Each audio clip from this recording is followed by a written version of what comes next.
விக்கிரவாண்டி மக்கள் அனைவருக்கும் எனது அன்பான வணக்கம்.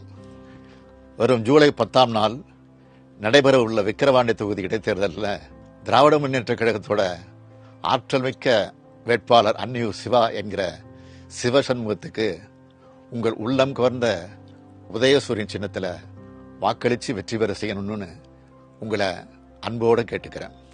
இந்தியா கூட்டணியின் வேட்பாளராக போட்டியிடுகிற அன்னியூர் சிவா என்கிற சிவசண்முகத்தை உங்களுக்கு தனியாக அறிமுகம் செய்ய வேண்டியதில்லை. உங்கள் மண்ணின் மைந்தர் அவர். மக்களோட மக்கள் பணியாற்றும் மக்கள் தொண்டர் தான் அன்னியூர் சிவா. 1986ஆம் ஆண்டு முதல் அன்னியூர் சிவாவை நான் பார்த்துக்கிட்டு இருக்கேன். தடம் மாறாத நிறம் மாறாத கலைஞரோட உடன்பிறப்புகளில் அவரும் ஒருத்தர். தலைவர் கலைஞரோட பாணியில் சொல்லணும்னா தன்னால் கழகத்துக்கு என்ன லாபம் என்பதை மட்டுமே சிந்திக்கிற இரத்த நாளங்களில் ஒருத்தர். விழுப்புரம் மாவட்டம் காணை ஒன்றிய இளைஞரணி துணை அமைப்பாளரா, ஒன்றுபட்ட தலைமை பொதுக்குழு உறுப்பினரா, அன்னியூர் கூட்டுறவு விவசாய சங்க தலைவரா, மாநில விவசாய அணி துணை செயலாளர்னு பல்வேறு பொறுப்புகளை வகிச்சவர் தற்போது விவசாய தொழிலாளர் அணியோட மாநில செயலாளரா பொறுப்பு வச்சுட்டு இருக்கார்.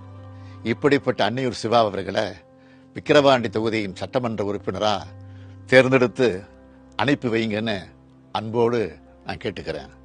அன்போடு மட்டுமல்ல, உரிமையோடும் கேட்டுக்கிறேன். நம்மோட திராவிட மாடல் ஆட்சியில் கடந்த 3 ஆண்டு காலத்தில் செஞ்சு தரப்பட்டிருக்கிற நலத்திட்டங்களை விவரித்து சொல்லணும்னா நேரம் போதாது.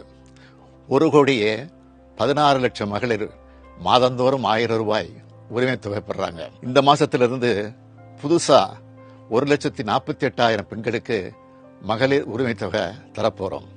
மகளிருக்கு கட்டணமில்லா பேருந்து வசதி செஞ்சு தரப்பட்டிருக்கு. நான் முதல்வன் திட்டத்து மூலமா இளைஞர்கள் அனைத்து வேலைகளையும் பெற தகுதி உள்ளவங்களா உயர்த்தப்பட்டு வராங்க. புதுமை பெண் திட்டம் மூலமா அரசு பள்ளியில படிச்சு கல்லூரி கல்விக்கு வரும் மாணவியருக்கு மாதந்தோறும் 1000 ரூபாய் தரப்படுது. இதே மாதிரி மாணவர்களுக்கும் தமிழ் புதல்வன் திட்டம் மூலமா தரப்போறோம். இப்படி ஒவ்வொரு குடும்பத்துக்கும் ஏதாவது ஒரு நேரடி பலன் கிடைக்கிற வகையில நம்மளோட அரசு செயல்பட்டு வருது. திராவிட முன்னேற்ற கழக அரசுனாலே சமூக நீதி அரசு. இது உங்க எல்லாருக்கும் நல்லா தெரியும்.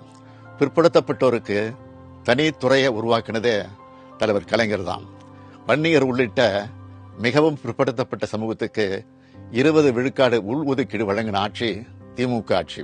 பட்டியலின சமூகத்தின் இடஒதுக்கீட்டு அதிகரித்த ஆட்சி திமுக ஆட்சி. அண்ணல் அம்பேத்கர் பிறந்த நாள் சமத்துவ நாளா அறிவிச்சிருக்கிறோம்.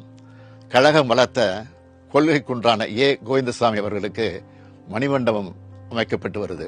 1987ஆம் ஆண்டு நடைபெற்ற போராட்டத்தில் துப்பாக்கி சூட்டுல பலியான சமூக நீதி போராளிகளுக்கான நினைவகம் கட்டிக்கிட்டு இருக்கோம். இது ரெண்டையும் சீக்கிரமே விழுப்புரத்தில் நான் திறந்து வைக்க இருக்கேன். கழக துணை பொதுச் செயலாளரும் மாண்புமிகு உயர்கல்வித்துறை அமைச்சருமான பொன்முடி அவர்களும் மறைந்த சட்டமன்ற உறுப்பினரான புகழேந்தி அவர்களும் இந்த மாவட்டத்துக்கும் தொகுதிக்கும் ஏராளமான திட்டங்களை கொண்டு வந்திருக்கிறாங்க. எல்லா மக்களுக்கும் பொதுவான நலத்திட்டங்கள் தொடர உங்களோட ஆதரவை வேண்டி நிற்கிறோம். சமூக நீதிக்கு எதிரான பாஜக கூட்டணியை தோற்கடிக்கிறது மூலமா சமூக நீதிக்கு துரோகம் இழைக்கிறவங்களுக்கு தக்க பாடம் புகட்டணும்னு கேட்டுக்கிறேன். மறவாதீர்கள், உங்கள் சின்னம் உதயசூரியன். வாக்களிப்பீர் உதயசூரியன். நன்றி, வணக்கம்.